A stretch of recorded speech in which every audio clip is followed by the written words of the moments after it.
So guys, as I said, this is now part 4. This is the final part to all of the videos, and I hope you guys have enjoyed it. So here we go, we'll just get right into it.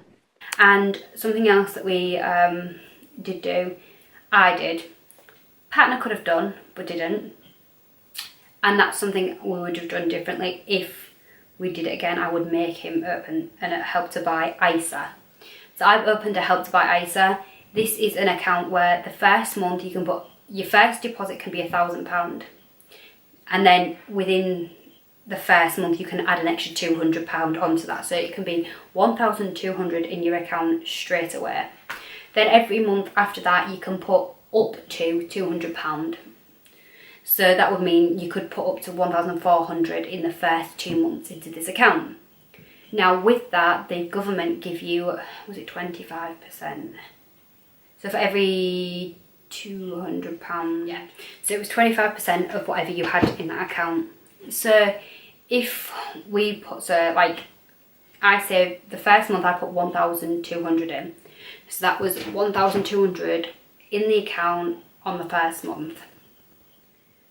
The government then add £300 onto that. That would mean that I was up to 1,500. I'll go into how it works in a minute, but you have to have 3 months or 6 months worth?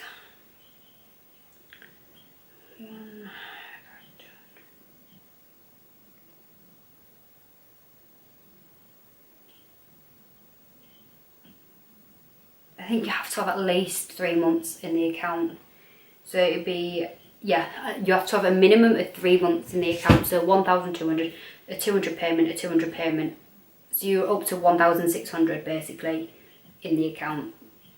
So when you're up to 1,600, the government will give you 25% of that on top.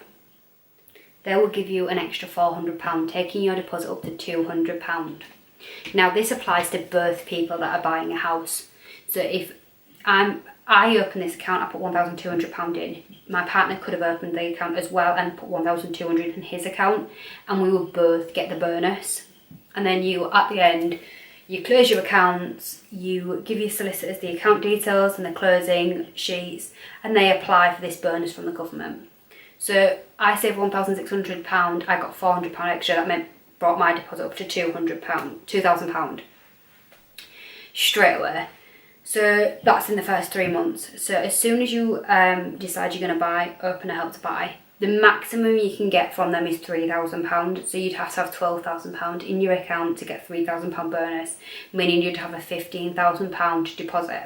However, if you and your partner did this, if you're buying with somebody, you would then have obviously £30,000 deposit between you by both saving £12,000.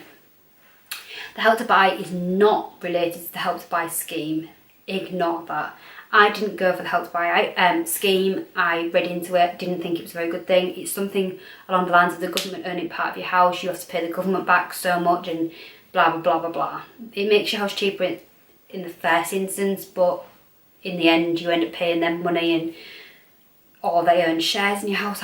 Just basically, unless you research and you want to understand that, I didn't go for the Help to Buy scheme. We bought it ourselves with our mortgage, and the Help to Buy ISA is not related to the Help to Buy scheme.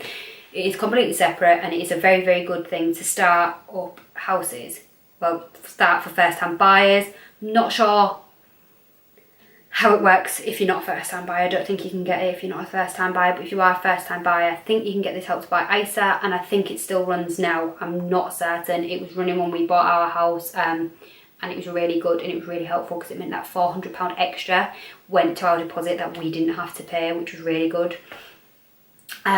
Solicitors, we paid a couple £100 for solicitors. That was like for these searches, so drainage searches, local searches, water searches, drainage searches.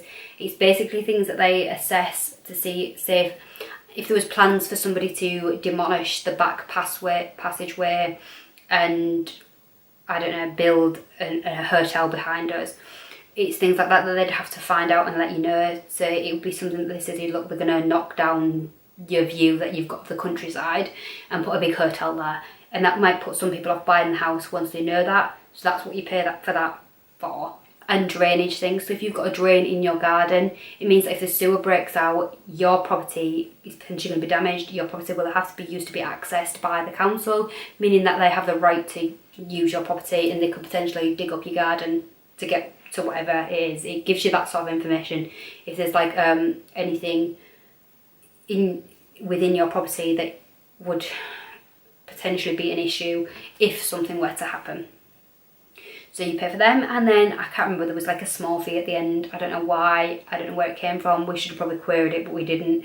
It was just like paying the solicitors something. I don't know what it was for. But the rest of the fees, our actual bank paid them for us with the offer that we came in at for our mortgage. And that was like a few £1,000 that we didn't have to pay and we didn't have to save for. So I would definitely look into different people before you just go, I'm going to take my mortgage with my bank. I would look at elsewhere, look see what other offers people have. I think there was something with Nationwide where they offered you £100 for something and you got that in cash, and then you got X, Y and Z from it for doing your mortgage with them.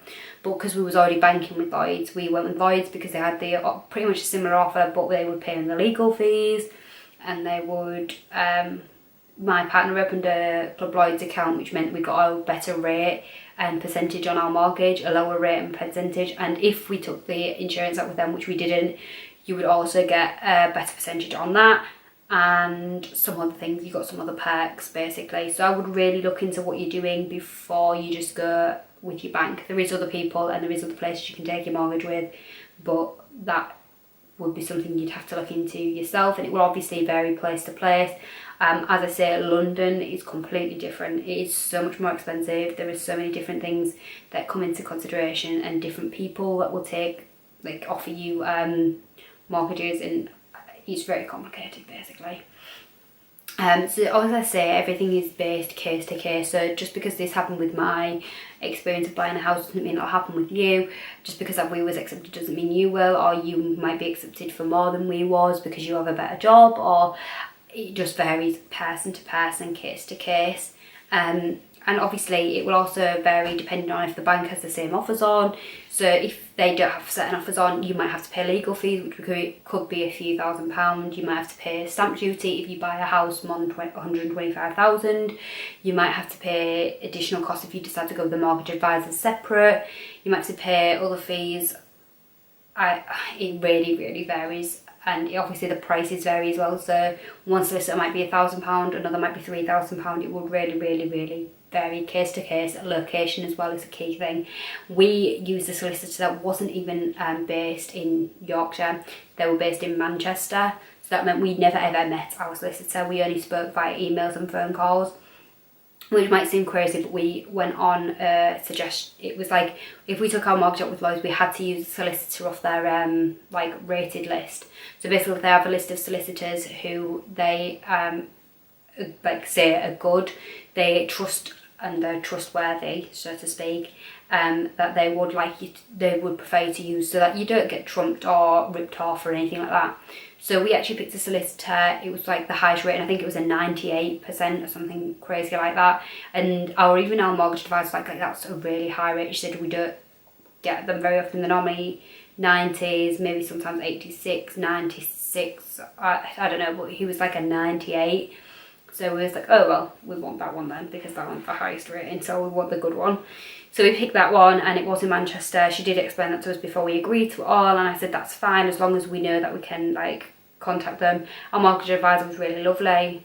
Obviously once we got our offer and we don't have everything accepted, you don't really speak to your advisor again, but she was really lovely. They actually sent us a little package with biscuits and a card and everything in to say welcome to your home.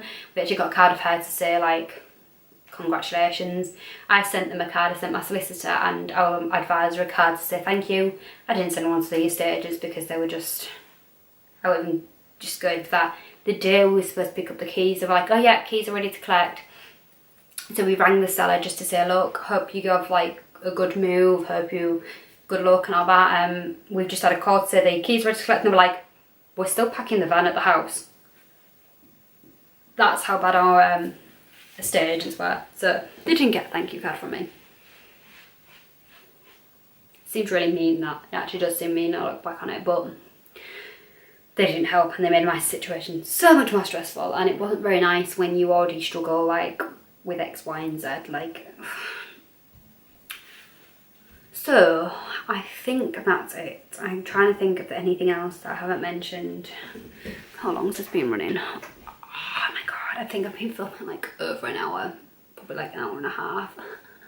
This is gonna be so hard to cut down. I'm gonna have to do it in maybe 2 or 3 parts, I think, because I can't cut all that out.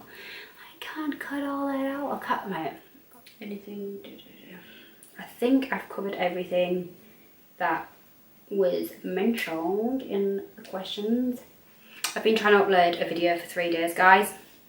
So just so you know, well, if you ever see this video, which is the video of my resolutions and targets and blah blah blah blah blah for 2018, I filmed that on the 2nd. It's now the 6th. I've been trying for 3 days, three days to upload that, and it's still not uploading. It's on 14%. Everything else I do on my computer, everything's loading fine, but YouTube will not let me upload, and it's driving me insane. So, God forbid what this is going to be like when I try and upload this one, because it's going to be driving me up a lot. I'm going to have to edit this one on the Mac, because I ain't putting it on my computer, because with that video that I've just tried to upload, it took me 4 attempts to try and get it off my computer and export it. It would not have any of it. So guys, that's it. I can't believe I finally finished it. This is part 4, and that's the end of them all. I will link all the other videos down below. I'm not entirely sure why I didn't film an exit clip. I would insert what I actually filmed at the end, and it's just me singing to Ariana Grande. So I hope you guys enjoyed this, and I'll see you all guys soon.